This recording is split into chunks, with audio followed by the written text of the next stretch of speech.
Hello, my name is Ola, and I'm going to be reacting to Old versus New Spider-Man movies by Nostalgia Critic. Of course, as a kid, I loved the Spider-Man movies. Especially the Tobey, Sam Raimi ones. Amazing Spider-Man, I like the first one. Second one, not so much. And all the Tom Holland movies, I like all of them.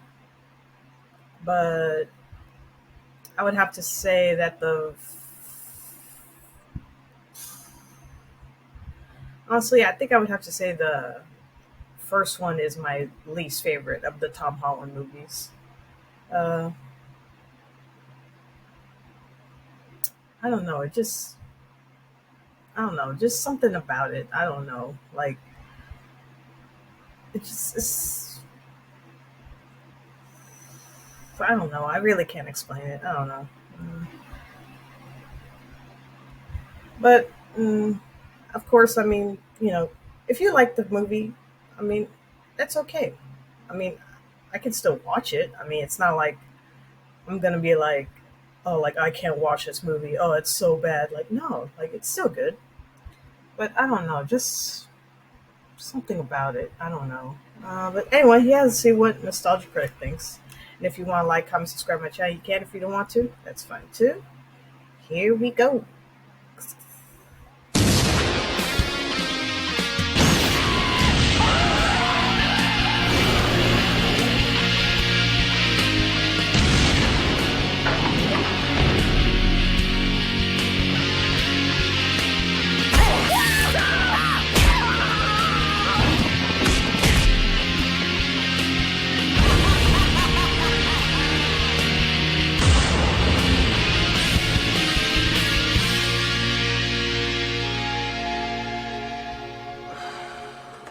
Why so glum, Critic? It's this hyper fangirl from the last review. She asked me out on a date, I said no, and now she's doing that Facebook thing where she writes down these very vague, miserable messages, but then asks people not to ask her about it. My life is hell. Don't ask why. 2 minutes later. There is no hope for humanity. Don't ask why. 1 minute later. I am the saddest and loneliest person who has no friends to ask her about her problems. Don't ask why! Well, why don't you just unfriend her? I can't do that. She's a fan. That means somewhere there's a glimmer of brilliance trying to get out. Well, as a popular holdover from the last review, I recommend either a compromise or caramelizing her until her insides are stretchy and sweet. Well, maybe there's something to be said about what? Maybe there's something to be said about compromising. I'm gonna contact her. You don't destroy anything. I make no promises. You are a whiny and pathetic little loser. Don't ask why! Hello? Is that you, my hipster love? I'm not a hipster! Second, I'm doing an old versus new of the Spider-Man movies. I heard you were a Spider-Man fan. I may have dabbled.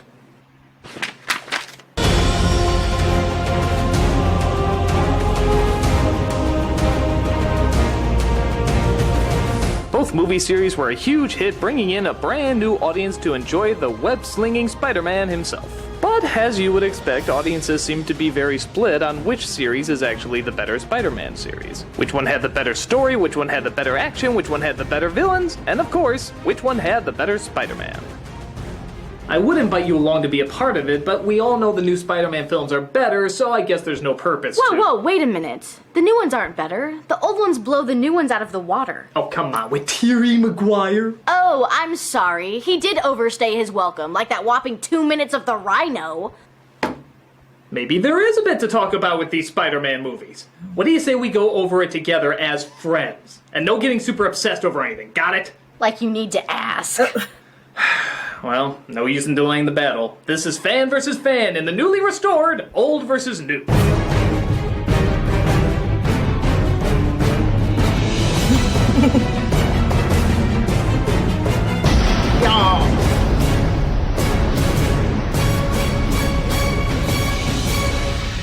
Now keep in mind this is all opinion based, and naturally there's going to be a ton of spoilers. Also keep in mind that we're going to move the order around a little bit. Seeing how the name of the movie is Spider-Man, it only makes sense to judge Spider-Man last. Let's talk more Spider.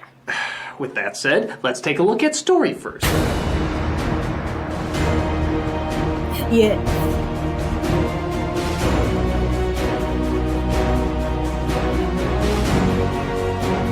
Now, it's pretty obvious that anyone who can take a story about a kid being stricken with super spider powers seriously deserves a lot of credit. And both these films take very different approaches. The original looks at it more from a comic book point of view, with over-the-top action, funky camera angles, and classic mad scientist stories. Sadly, the dialogue is just as corny too, where the new version tries to tackle the story more like a movie, with more realistic characters, a grittier tone, and a spy thriller edge. But if it's based on a comic book, wouldn't you want it to be more like a comic? But if you're turning it into a movie, wouldn't you want it to be more like a movie? This is where the big debate comes in. We know the original has a lot of corny moments, but you could argue it's part of the classic comic book style, just like the original Superman movies were. This is why you'd think it'd be obvious that the original had a more complicated comic book story and the new one would keep it to a self-contained 2-hour flick. But no, it's surprisingly backwards. The original films are actually very easy to follow. Boy loves girl, gets powers and turns into a superhero, fights off supervillains who most of the time are his best friends. With great power comes great responsibility. The new films, on the other hand, has all of that, plus his parents disappeared when he was young. Okay, fair enough. They discover a biological miracle that could be used as a weapon. Yeah, okay. A plan is underway to create a league of supervillains. Got it. Which results in 3 villains in one movie whose motivations all have to be started from the ground up. Okay. As well as axing off other characters who are just going to be replaced with new ones that'll take time to establish. See your point. Oh, it looks like Jameson and Black Cat haven't had much screen time yet. Okay, Christ and biscuits, I get it already! Oh, and Ghost Leary. Yes, for all the simple dialogue and hokey moments, the original Spider-Man films did always have a flowing 3-act structure. Even the third one that had 3 villains, each one still had established motivations and arcs. Hell, some of them even took the extra time to build their story arcs early. Harry starts off as an early villain in 3, but we had 2 movies prior showing exactly why. The second Amazing Spider-Man threw 3 new villains at us, all having to be established. That's way too much to throw in a movie and still be emotionally invested in all of them. The original still took time for every character, and yeah, a lot of it was silly, but it still allowed us time to make, at the very least, a little bit of a connection with all of them. So does that mean? Yes, as much as I hate to admit it, the original Spider-Man films did have a better understanding of a flowing narrative. Point goes to the old. When I win, we all win. Oh, shut up!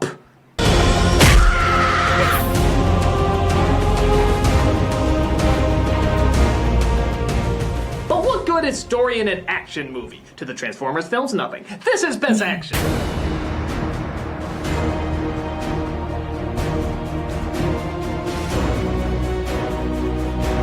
Yeah. Now this one is really tough as both movies have their high points and low points in terms of action. For example, the first time I saw Spider-Man hanging upside down, it was pretty cool to see. We've only seen that in drawings, and to see that pose physically come to life was pretty cool. Yeah. Also, a few moves incorporating his powers like this are always fun to see too. But the rest of the action was surprisingly underwhelming. The setups were good, like a parade with giant balloons and fighting to hold onto a giant car from a bridge, but they all looked a little too slow and, honestly, kind of phony. The CG was a little too rubbery at times, and a lot of these moves look more like a Disney stunt show than they did an actual fight going on. It just didn't seem very fast and it looked a little too rehearsed. With the newer films, the fighting is a lot more slick, blending in fast acrobatics with the speed of what CGI can do. But with that said, the setups were a little bit more mundane. A fight in the sewer is not a very riveting location, or a school for that matter.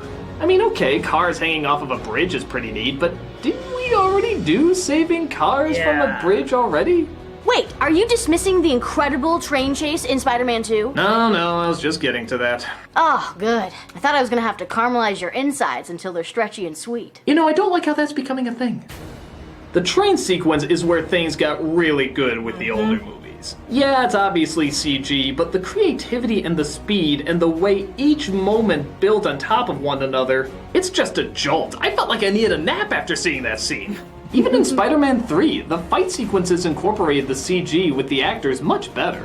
This way, when Harry and Peter are fighting each other, you don't see computer-generated puppets, you see Harry and Peter actually fighting each other. But I think what works a little better with the newer versions is that because the locations are kept so simple, it allows you to feel the urgency of every move, despite how fast they're going. It's like watching Jackie Chan as a web slinger. You just feel the weight, but also the speed of how he operates. When Spider-Man holds that car on the bridge in the first film, we don't really get a feeling of how heavy it is because they never really showed how strong his powers could be. At least not to that extent. With the new one, you feel how heavy everything is. It takes effort to hold that car, but not quite beyond his range. The slow-mo is also utilized much better. In the original, I never got why they slowed certain scenes down. Is watching him get hit just to hold onto the car again like we saw before really deserving of watching one more time so closely? With the new one, it's like watching a ninja Sherlock Holmes. You see a car flying towards him, one web shooter goes out, and his spider sense is picking up that others are going to be dead if they touch the rail.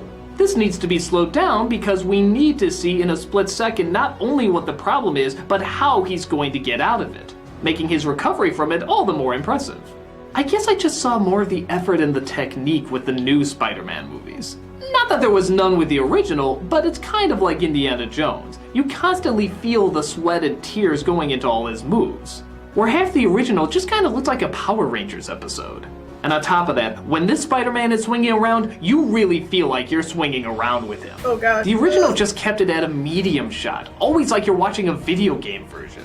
And seeing how being a web slinger flying through the city was a big part of Spider-Man's charm, that makes a big difference to get right too. So, close call, but I think I am gonna go with the new films for the better action. I'm still not convinced. Name one other moment that was better than the original. The best Stan Lee cameo ever. Okay, fair enough. Point goes to the new. Yeah, I give him that.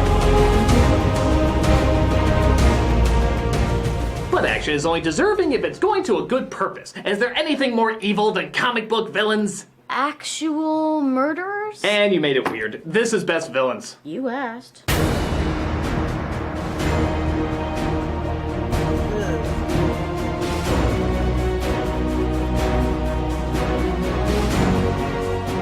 Again, in many respects, a tough choice. Apparently nobody is born into crime or just chooses crime anymore. They all come from experiments gone horribly wrong. Groundbreaking genius? Oh no, science! Owner of a booming profitable business? Oh no, science! Science, science, science. Science? Oh no, science! Most of these villains have a ton of time devoted to them. And they need to, seeing how most of them suffer from hammy Jekyll and Hyde-itis. Seriously, did we ever get one that didn't have a split personality? Oh, what? You've never had the voices of a loved one mentally torture you inside? No. Oh. Well, neither have I. Sure. Quiet, Grandma! The only one who seemed to get annoyingly sidelined in the original was Venom, who went from being one of the coolest jock badass villains of all time to that whiny 70s show kid asking Jesus if he could perform a hit for him. Yeah, I'm sure that's how it works. I come before you today to ask you for one thing. I want you to kill Peter Parker. Okay, but it's gonna cost you some Hail Marys. Whoa, wait a minute. If you're talking about rushed, what about Edward Electronigma? His turn was so quick he could win the Indy 500 with it. Okay, granted there wasn't as much time devoted to him because of all the other stuff in the movie, but you gotta admit, you've known a lot of weirdos in your time. I assume, and you know a lot of them probably do strange things on the turn of a dime. But there's no time to show his change. He forcefully becomes obsessed with Spider-Man, forcefully becomes a supervillain, and forcefully decides he now hates Spider-Man. The other movies at least gave more of a progression. He doesn't need much progression, he's just a weirdo. Well, all weirdos have stories too. Look, is it so hard to grasp that sometimes strange people just do strange things? Hi, Heifer. How's it going? You got any new fan art? I'm working on a slash fiction between... Oh my god, is that the Nostalgia Critic? Yes, Mac. Hi, how you doing? He said hi to me. I am instantly in love with you. What? What? What do you mean, what? Are you doubting our connection? I didn't say That's that. it. From now on, you and me are enemies. What? There you go again with that word. What? You just better pray nothing powerfully bizarre happens to me. Yep. Something powerfully bizarre happened to me. Good God, what did you do? I got bit by a lightning bug while I drank Red Bull. Now I'm all electrocuted. How the hell is that possible? I don't know. It's just science. Now I'm making pay for insulin. Don't you mean insolence? That too.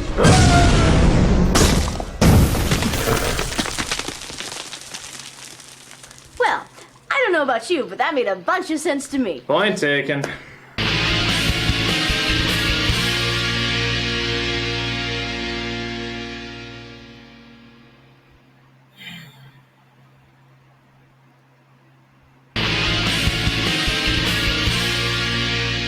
Speaking of wasted villains, do I even need to bring up the Rhino in Amazing Spider-Man 2? It does kind of go without saying that the villain, as well as choosing great acting giant Paul Giamatti to play him, was pretty much pointless. I know, I'm sure they're building him up for another sequel where he'll be pushed to the side again for other villains, but by God, imagine you're Paul Giamatti and you've gotten the role in one of the Spider-Man movies, one of the biggest superhero franchises of all time. How would you react if you found out that you were only in it for a couple of moments? Hey, Paul. It's your favorite client. Checking in on the Spider-Man role, huh? So what's happening? There's still no word, huh? Well, actually, there is word. Right? And? You're playing one of the main villains, the Rhino, but only exactly for 2 minutes. Isn't that great?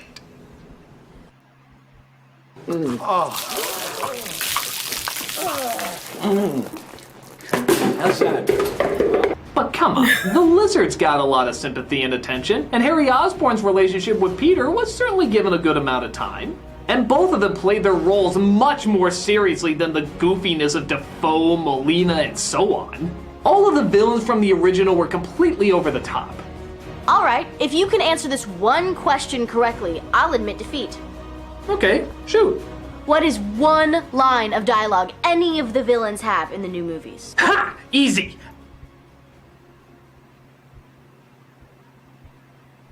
Hi, Spider-Man. I'm the Lizard. This is why Superman works alone. Now, how about the old Spider-Man movies? Oh, sure. Follow the cold shiver down your spine. Peter Parker, smart but lazy. You knew this was coming, Pete. Itsy bitsy spider. Yeah. Yeah. Oh. Uh-huh. The villains may be corny, but you remember everything about them. You remember their plans, you remember their costumes, you remember their motivations. Because the new movies tried to be somewhat more realistic, it can't go all out and therefore aren't as memorable. Even when they do go all out, it doesn't match the rest of the movie and comes off as kind of silly. Yeah, as much as Harry seemed more messed up in the newer films, I do remember the conflict in the original ones much more. Even the birth of the Sandman. There's no line of dialogue in that scene, but you completely feel every bit of emotion because they let it play out. That's one of the greatest supervillain bursts I've ever seen in a movie. The newer films seem more concerned about squeezing in too much for building other sequels. Yeah. Even though I do take them a little bit more seriously, I do find the old villains are just more colorful, threatening, interesting, and just all around more memorable. Sure, a lot of it's kind of dumb, but that's part of the comic book style. It's kind of like watching a Tim Curry performance versus a Henry Fonda performance. You know Henry Fonda is going to give a good performance and it's probably going to be better, but you also know that Curry is going to be much more entertaining and leave a much bigger impact on you. Yep. And seeing how the villains play a big part in a comic book movie, it's probably best to side with the ones you remember the most. So, yeah, as much as I hate to let something as goofy as this pass. Tell me how! The heart, Osborn. First, we attack his heart. I have to admit, it probably is more fitting than the alternative. So yeah, I had to accept defeat. Point goes to the old. You made Grandma very happy. What? Nothing. Yes.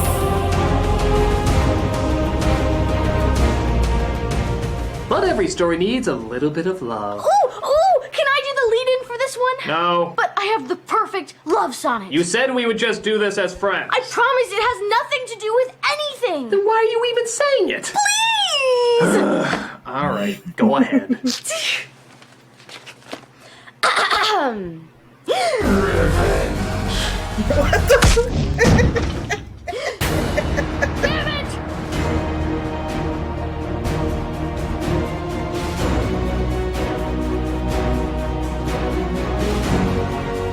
Why don't you start with the original? Oh no, that'd be rude. No, seriously, I want to hear you defend this one. It's your show. You should start. Oh, please, you're the guest on the show. It only figures that you should do it first. I mean, come on, you've always been so adamant about going in there first and showing what's so great about you. Name one good thing about Mary Jane!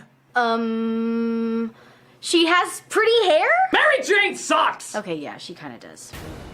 Okay, to be fair, let's talk about some of the good things about her. She is supportive when she's not dicking Peter around, though to be fair, he does it just as much to her as she does to him. She is given a bit of an interesting backstory with her coming from a broken home, and Kristen Dunst does everything in her power to make this an interesting character.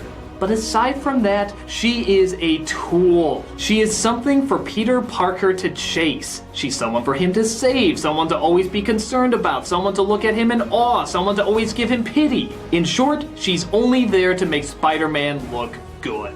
She's not a character, she's a character's girlfriend. Someone to be appealing superhero arm candy. Someone to look pretty in Spider-Man's arms. Now, to be fair, the comics have written her much better over the years and have given her a truly defined identity. But the movies? No, she still kind of sucks at those. It doesn't help either that the romantic dialogue given makes it practically impossible for them to have any chemistry to begin with. You're taller than you look. I hunch. Don't. I'm benign. I'm stupid. We belong together. Also the fact that she's dated every male character who got 2 seconds of screen time in these films. Seriously, who was this guy again? My son, the astronaut. Oh yeah, how can we forget what impact that guy made? In the new movies, we got Gwen Stacy, who face facts is just 10 million times more interesting. She's a science genius, she's got a good sense of humor, she's constantly helping Peter in every way possible. And I mean like, actually help. Not just cheering him on or saying you have my support, but actually coming up with scientific reasonings to defeat the villains. The antidote is cooking. No. Connors is on the way. You leave right now. I'm gonna get everybody out. Did you hear her? You mother Hubbard. Remember the last time Mary Jane tried to help? On top of that, I'm just gonna say it. Peter Parker and Gwen Stacy, they're just fucking adorable. This is the most cliched hiding place you could have chosen. This is the stupidest hiding place. Take us to the Bahamas of hiding place. I mean, I have no problem believing both these two are in love. Their chemistry is beyond precious. They made me use the word precious. That's how good it is. I'm coming with you. You know that you need me. Well, that's because they're a real life couple. They're still together now. Sorry, I love you. Don't hate me. It's a million times better than the forced romantic dialogue from the first film. You saw her for the first time. You grabbed me and said, Aunt May, is that an angel? If by angel you mean a lifeless statue who does nothing but looks pretty. The only time we see Mary Jane start to form her own character was in 3, when we see for once she needs support given to her instead of the other way around. But even then, that's done so much better in the newer films. She's off to Harvard, she has huge opportunities ahead of her, and if anything, Spider-Man is going to work around her schedule. In the old, we still gotta wait 2 movies before Mary Jane even figures out that he's Spider-Man. I was in the neighborhood. Oh, come on, he's not even disguising his voice. Will you get a clue? This gives very little time for the relationship to bloom because they're constantly going back and forth whether or not they even want to be in a relationship. And that's no fun. We want to see them like each other. We want to see them get along. We want to see them go through actual relationship stuff. And in 3, we started to until we got that whole bullshit about Harry forcing him to break up and bada bang, we're back to the same bullshit that we started with before. I swear, if they followed through and killed off the girlfriend at the bridge scene like they did in the comic, I wouldn't have given a crap in the original. But because of how likable their relationship is in the newer films, it's a legitimately sad departure. But the original was much closer to how that scene should have worked. Maybe in the conflict between Peter and the Goblin, but in the new one, they not only got the tragedy of losing somebody dear to you, but also of being so close to saving them, yet ultimately resulting in their destruction. And to me, that's a much more tragic and heartbreaking angle. Why? Because she would have been interesting even if you took Spider-Man out of the equation. Mary Jane would not be. But what? her hair's really pretty! Point goes to the new.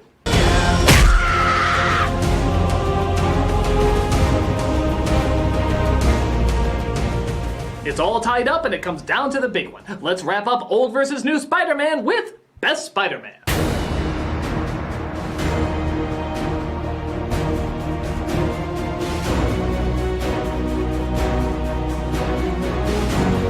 Now this one you know you have to give to Tobey Maguire. He's the perfect geeky, awkward teen of the original comics. Really?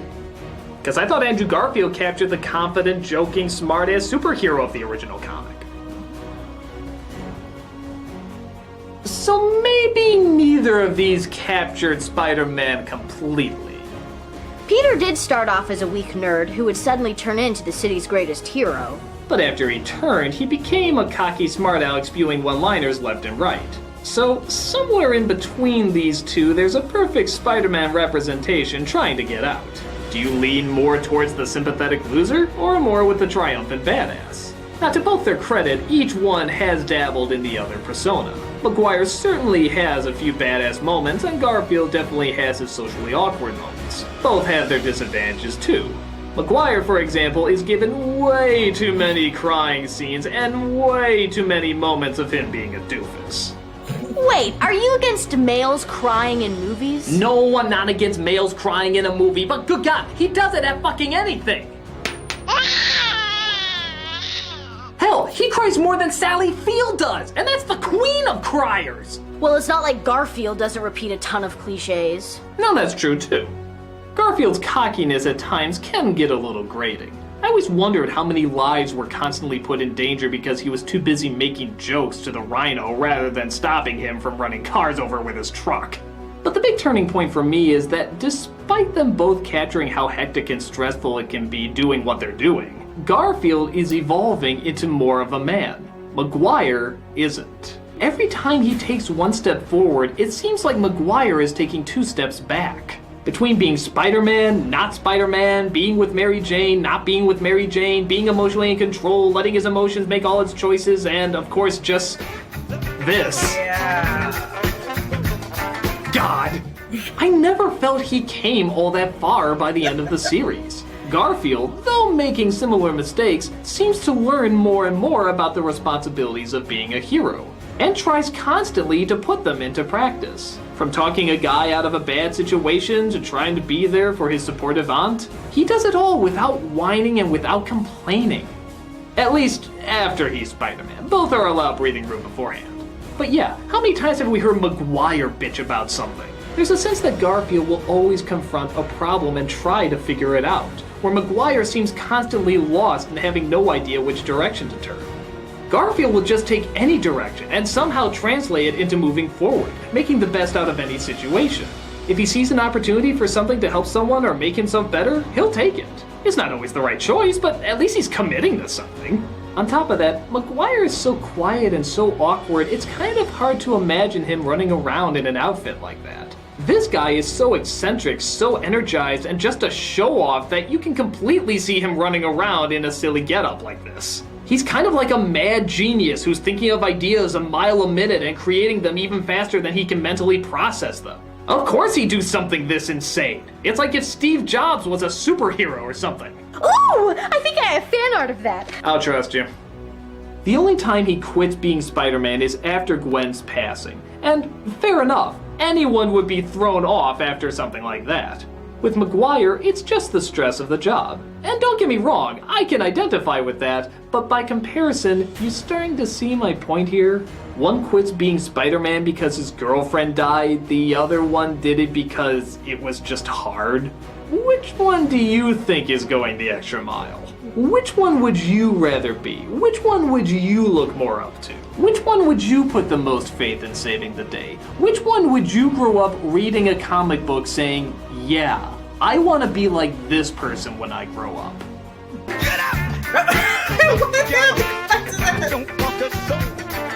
Garfield, the superior hero. No! Sorry, hyper fangirl, but this Spider-Man is more interesting, more entertaining, and more thought-provoking. point goes to the new, which means that the all-around winner is the new Spider-Man series.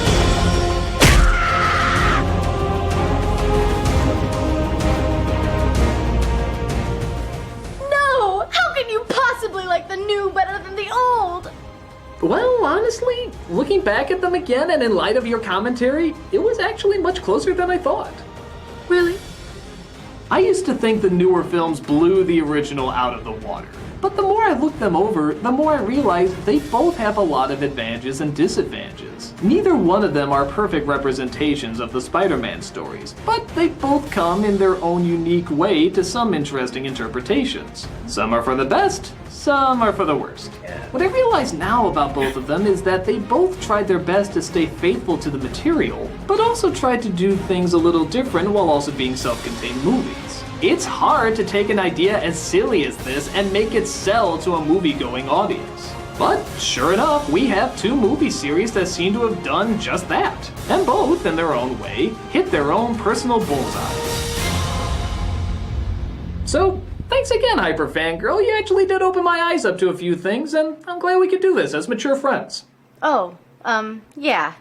I'm glad I could help. Say hi to your... I don't know, grandmother, I guess.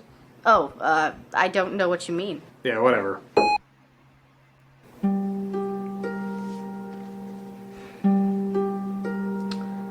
A friend. I guess that's all I'm supposed to be. A friend.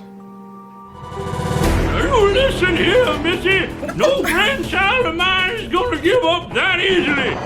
But he's my friend. And I'm your fat grandma, and you must avenge me. You're not even dead. Mind your own business. Are you gonna go after that critic or not? Oh, Grandma, you always know just what to say. Less talking, more stalking. Right.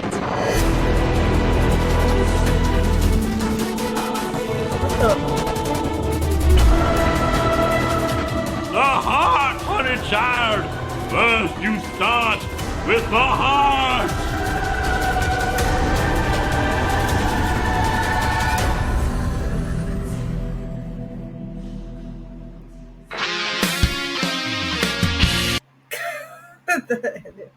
Oh, there's more? Let's see. Way, I am personally offended that I was not called in for this comic crossover. Where's Fat Grandma? Who's Fat Grandma? Oh, someone doing a Spider-Man review? You know the Raimi film sucked. I hunch. How dare you, sir? Is that still not it? There's more?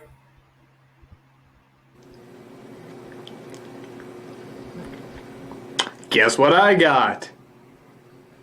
That's right, a Twitter page. Yeah, I don't care. Let's see. Okay, not me personally, but it only figures that thatguywiththeglasses.com should have its own Twitter page. For updates, website information, all that good stuff. So, no need to keep looking, this is the one to go to. And if you find any others pretending to be me, imposter pussy pansies want to be who I am so bad they can taste it. And I taste good. So go ahead and start following at this address, and see how the social media forces me to join the collective.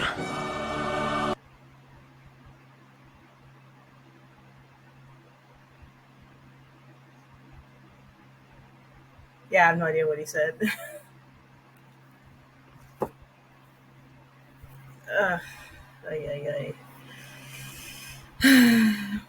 Yeah, I do gotta admit, yeah, there are some points, yeah.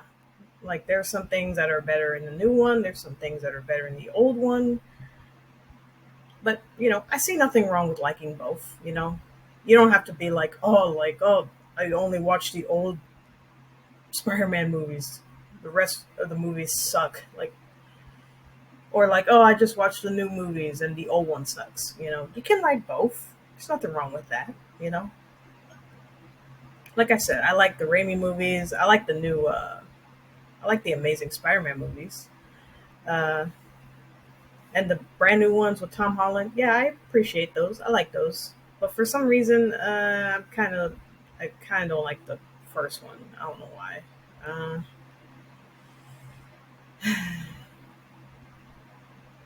And I don't know. To me, still, I like Toby. Uh, yeah, and like Andrew Garfield. Yeah, he's amazing. He's great, and so is Tom Holland. He's awesome too. But I guess I grew up with Toby. Uh, and if you like Andrew more, or you prefer Tom Holland more, or anybody else more, it's okay. Anyway, yeah, that's my reaction to old versus new Spider-Man movies by Nostalgia Critic. Everyone, take care of yourselves and each other, and I'll see you in the next one. Bye.